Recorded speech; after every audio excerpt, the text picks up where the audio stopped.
Hello, and welcome to the Cyber News YouTube channel. In this video, I will be taking a look at the latest version of TotalAV.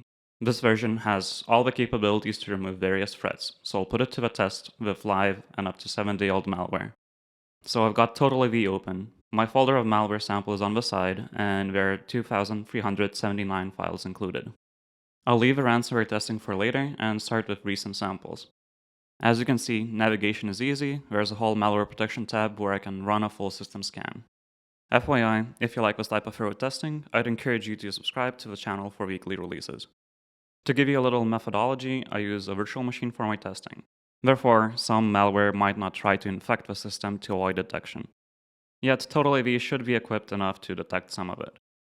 Okay, I will skip ahead once malware starts to get detected, to give you a perspective on timing. But a couple of things to mention about TotalAV is they do have real-time protection, so this could pick up certain threads before you even need to run a scan. I'm also intrigued to see the results because an AV test report from April 2022 shows promising detection rates. Furthermore, there's various features that help TotalAV keep their high level of security. These come in the form of their Cloud Sandbox and the File Reputation API. Although not unique, these features are really good to have, seeing as the Sandbox creates an isolated testing environment. Then the API essentially allows for scanning files. If they seem suspicious or not all people have it on their computer, reputational API will tend to help find and scan files quicker. Now, it's only been about 7.5 minutes and malware is starting to get detected. You can easily see this from the rising number on the bottom right. Though the files won't actually be removed until the scan is complete. Arguably, this can be an issue because the malware could cause damage to your device in that time frame, especially if a scan happens to take a few hours. But let's wait for the overall detection score nonetheless. Back to malware detection. My scan has finally finished and has been a little over an hour. 2,192 threats were found, which is a 90% detection rate. To elaborate a little, it's a bit of a mixed bag.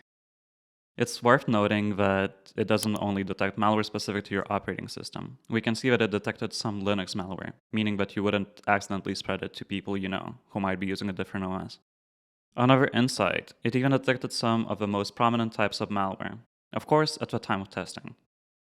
In this case, Mirai has been detected, a type of malware that compromises your device and adds it to the attacker's botnet.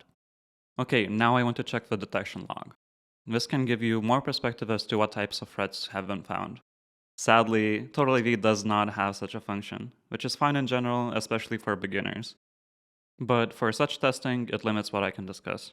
What I can show is the types of threats that TotalAV did not detect, using the website virustotal.com. It allows you to check a file against a variety of antivirus engines.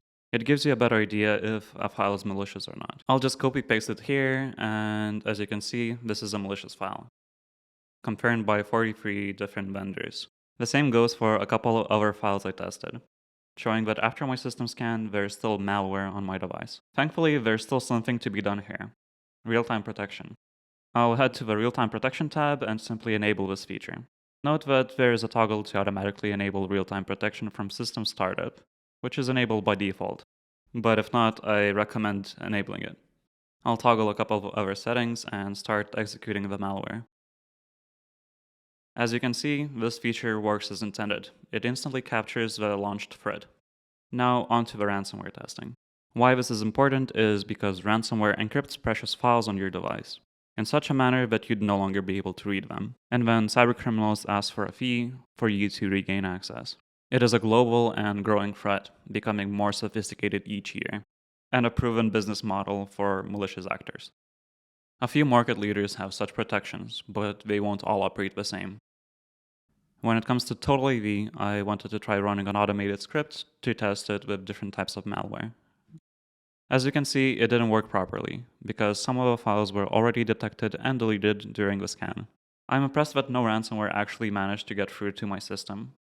An issue I faced with some malware samples was that it couldn't execute on their own. So I had to manually scan them in order for TotalAV to detect them. Not a major caveat, but just a small insight from my side.